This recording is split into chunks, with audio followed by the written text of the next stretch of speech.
No passado, eram sistemas distintos.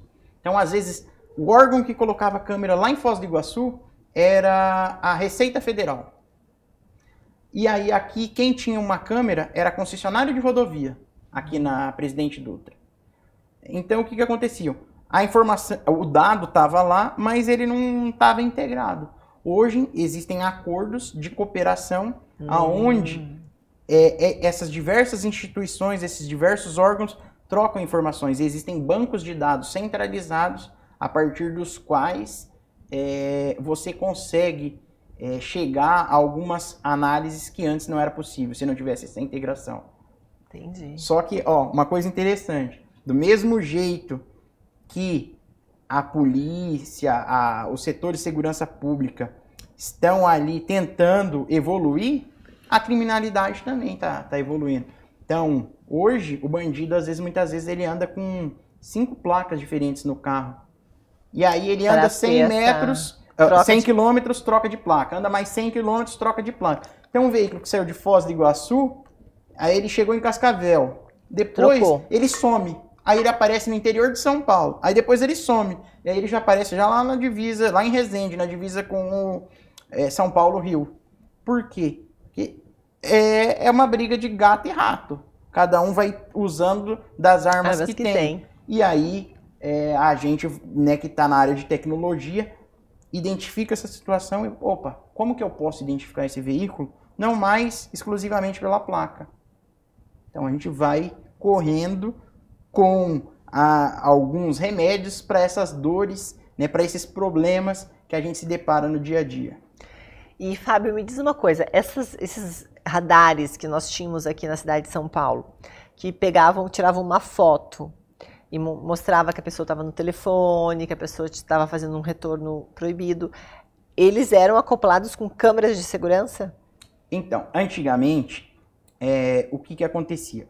Fazia-se uma licitação para a implantação de um radar.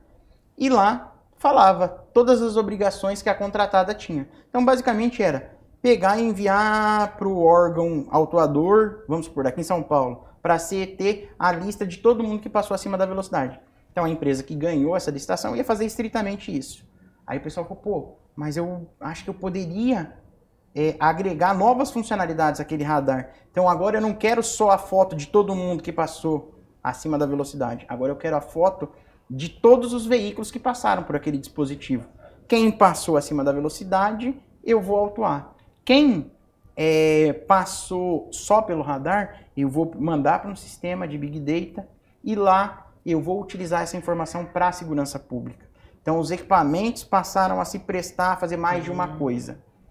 E essa é uma tendência que cada vez mais os contratantes do setor público peçam que a informação seja compartilhada para que aquelas integrações que a gente falou há pouco sejam possíveis. Uhum.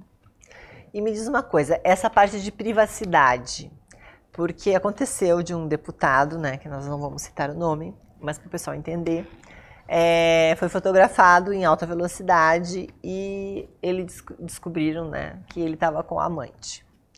E daí, depois disso, ele fez uma lei lá, um projeto de lei, que não podia mostrar a pessoa que estava do lado. É isso? Existe isso também? A gente consegue colocar isso, embarcar nas câmeras, a gente consegue fazer toda essa manobra dentro de uma câmera de segurança que vai fazer uma multa, vai dar uma multa? É verdade. Então, assim, dois comentários importantes nesse caso.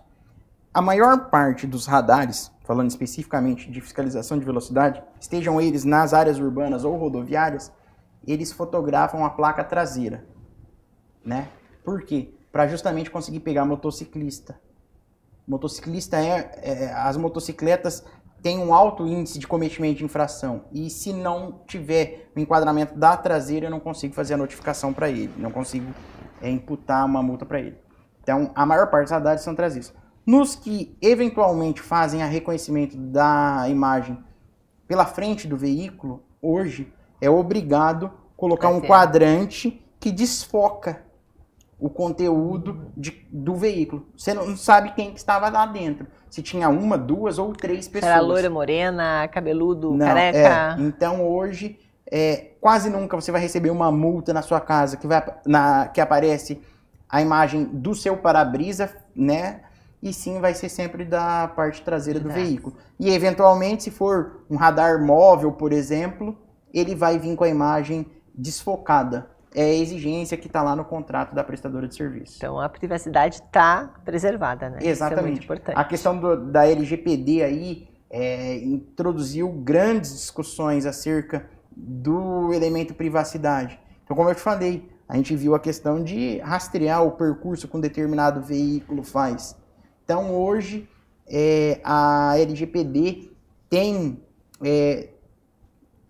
elevado as discussões, o nível de discussão sobre esta rastreabilidade das pessoas, quem que pode ter acesso a essa informação ou não, e bastante coisa tem mudado. Interessante, hein?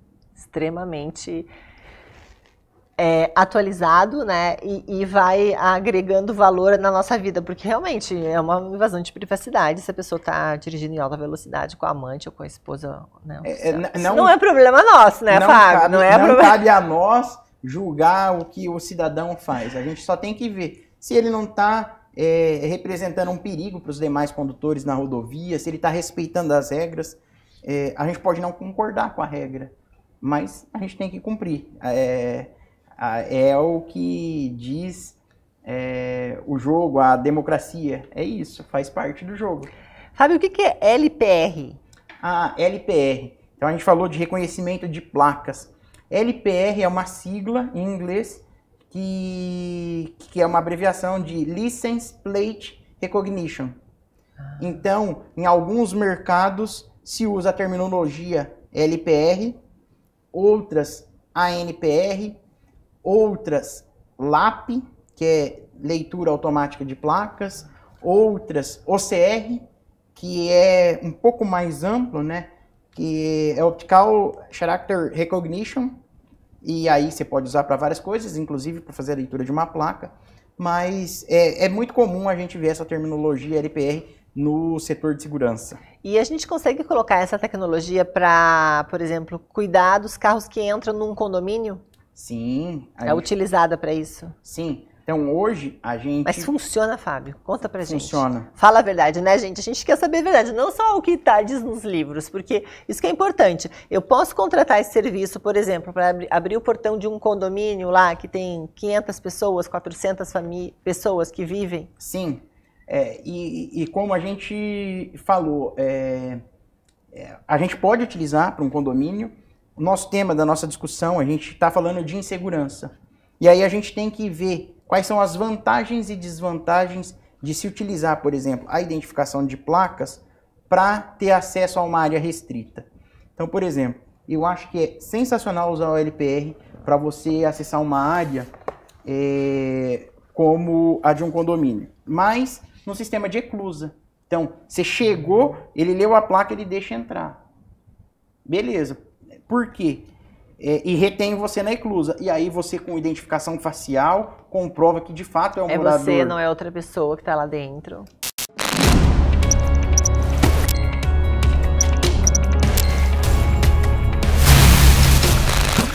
Isso é tecnologia para a vida.